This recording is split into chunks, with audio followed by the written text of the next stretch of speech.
सबको नमस्कार। मैं केरला से हूँ और 2015 बैच का केरला कैडर ऑफिसर हूँ। मेरा पढ़ाई सब केरला में हो गई थी और मेरे फादर केरला गवर्नमेंट ऑफिसर थे और रिटायर हो चुके हैं तो 2 साल पहले, और मम्मी वो हाउसवाइफ है। एक छोटी बहन है, वो MBBS कर रही है अभी फाइनल ईयर कोचीन में। और मेरा बैकग्राउंड भी, मैं एक डॉक्टर हूँ, MBBS केरला से कर ली थी और उसके बाद 1 साल का इंटर्नशिप किया था। सब कुछ 2013 में ख़त्म हुआ और उसके बाद मैंने 1 साल के लिए प्रिपरेशन कर रही थी सिविल सर्विस के लिए। तो केरला में त्रिवेंद्रम में ही प्रिपरेशन कर दिया। सब प्रीलिम्स मेंस इंटरव्यू सबका प्रिपरेशन वहीं किए थे और उसके बाद 2014 में सिविल सर्विस एग्ज़ाम लिखी थी। और सर्विस में आने के बाद हमारा तो 2 साल का प्रोबेशन था, वो तो 3 महीने पहले ख़त्म हुआ और उसके बाद 3 महीने का सेंट्रल डेप्यूटेशन भी अभी ख़त्म हुआ।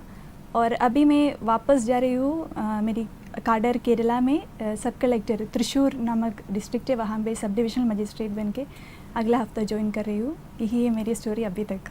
बिल्कुल। और एक बेहद ख़ास बात जो हम दर्शकों को बता दें कि रेनू जी ने ये एग्ज़ाम पहले ही अटेम्प्ट में क्लियर किया है।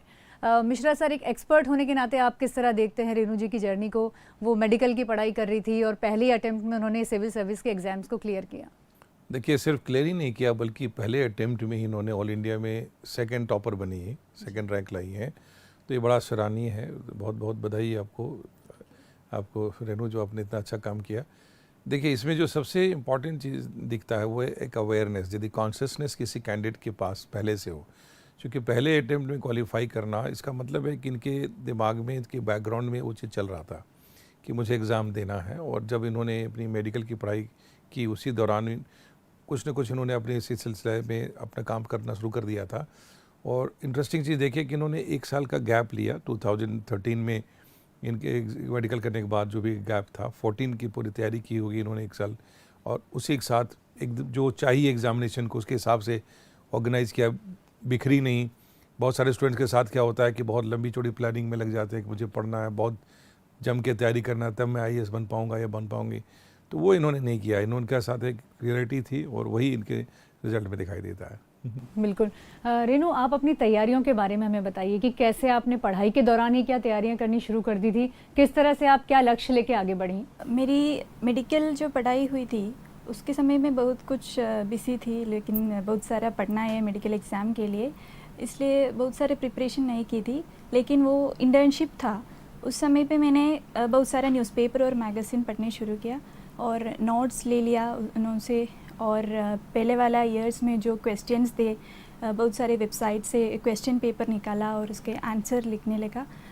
लेकिन तब भी काम का कुछ थोड़ा सा बिजी थी। तो उसके बाद मैंने क्या किया कि जब मेरी इंटर्नशिप ख़त्म हुआ 2013 जनवरी में, और उसके बाद मैंने कोचिंग इंस्टीट्यूट्स की सहायता ले ली और कुछ ज़्यादा इंटेंस कोचिंग, इंटेंस स्टडी के बारे में सोच ली। और मैंने लगभग 1 साल की पढ़ाई की। पहले मैंने क्या किया कि मैंने वेबसाइट देखकर क्या है सिलेबस, सिविल सर्विस का सिलेबस क्या है। मुझे ये लगता है कि पहले सबको ये जानना है कि एग्ज़ाम क्या है, UPSC एग्ज़ाम क्या है। इसमें एक प्रीलिम्स है, एक मेंस है, एक इंटरव्यू है, और ये अलग अलग एग्ज़ाम अलग अलग तरह से होता है। प्रीलिम्स जो ये मल्टीपल चॉइस होता है, उसका स्ट्रैटेजी वो मेंस का स्ट्रैटेजी से अलग है। मेंस का स्ट्रैटेजी तो लंबा वाला आंसर लिखने वाला स्ट्रैटेजी होना चाहिए और इंटरव्यू का स्ट्रैटेजी अलग होना चाहिए। लेकिन पढ़ाई एक तरफ हो सकता है। It's not like you study first for prelims, उसके बाद यू स्टडी फॉर मेंस, उसके बाद फॉर इंटरव्यू, ऐसा नहीं है। क्योंकि ये एग्ज़ाम आपको सब तरह से एक ओवरऑल एग्जामिनेशन है। आपका सब तरह का क्वालिफिकेशंस, आपका सब तरह का क्वालिटीज़ सब देखते हैं। ओवरऑल एक पर्सनालिटी की वजह से वो देखते हैं, स्पेशली इन इंटरव्यू।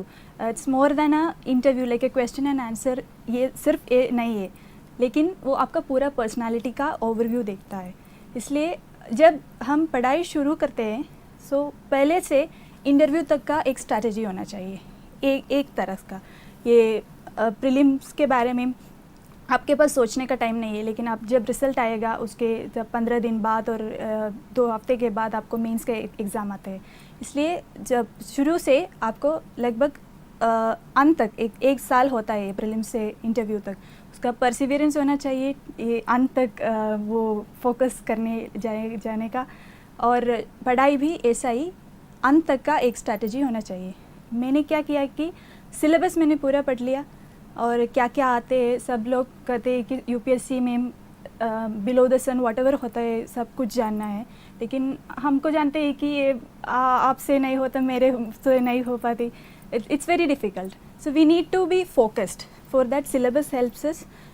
उसके बारे में सीनियर से बहुत कुछ डिस्कशन करना है, क्या क्या पढ़ना है, और जो लोग आपके वजह से और आपके जैसे जो लोग इसमें एक्सपर्ट्स हैं उनका ओपिनियन चाहिए हमें, क्या क्या पढ़ना है। फोकस स्टडीज़ से स्टडीज़ ईजी हो जाता है।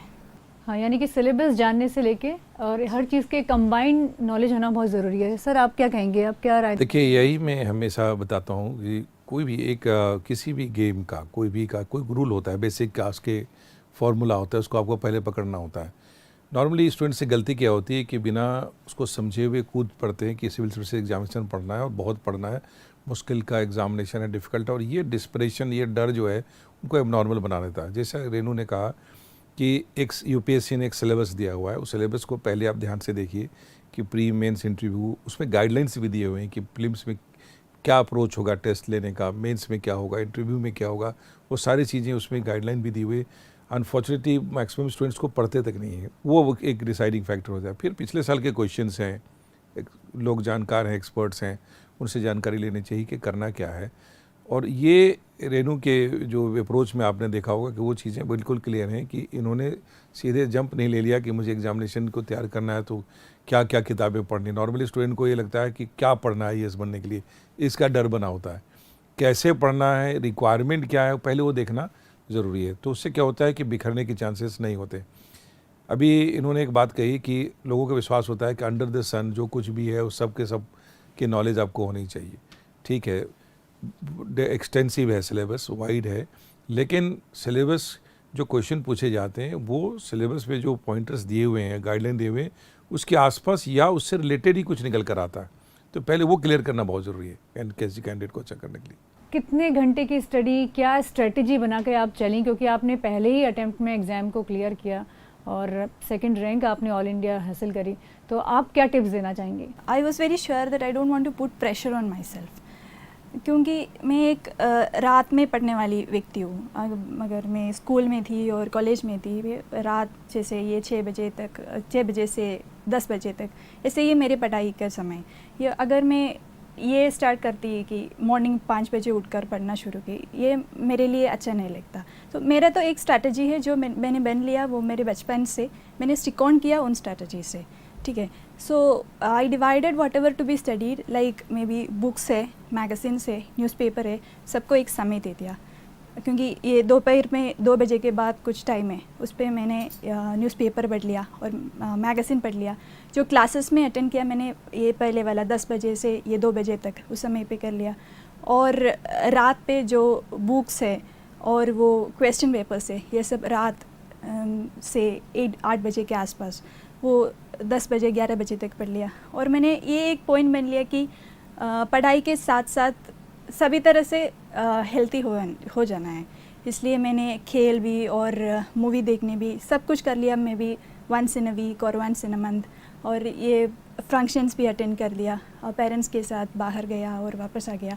ये सबसे I got lot of inspiration and motivation, I didn't feel very bored. So और उसके बाद मैंने कहा कि मेरी ऑप्शनल थी, इससे मैंने बहुत सारे नॉवेल्स और पोएम सब कुछ पढ़ लिया इस 1 साल पे। वो भी एक व्हाट डू यू से एक इंस्पिरेशन था।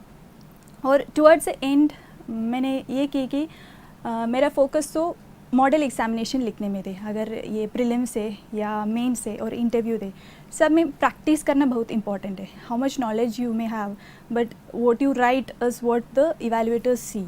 You may have lot of knowledge, but if you are not able to convey it properly, evaluators को नहीं पता है कि आपके बारे में आपको बहुत सारा नॉलेज है। इसके लिए लिखना और प्रैक्टिस करना बहुत इंपॉर्टेंट है।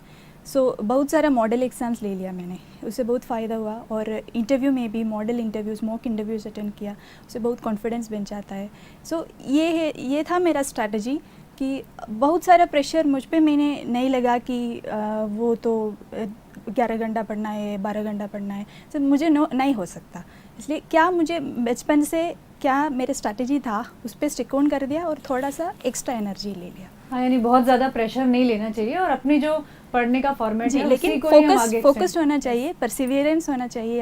अगर 1 हफ्ता 2 हफ्ता पढ़ने के बाद अगर मैं सोचती कि मैं मेरे से नहीं हो सकती, ये तो बहुत बड़ा है, सब लोग जा रहे हैं, खेल रहे हैं, ऐसा नहीं हो सकता। 1 साल 2 साल कितना आपको चाहिए, उसमें बिगिनिंग से एंड तक वो परसिवियरेंस और कंटिन्यूड फोकस होना चाहिए।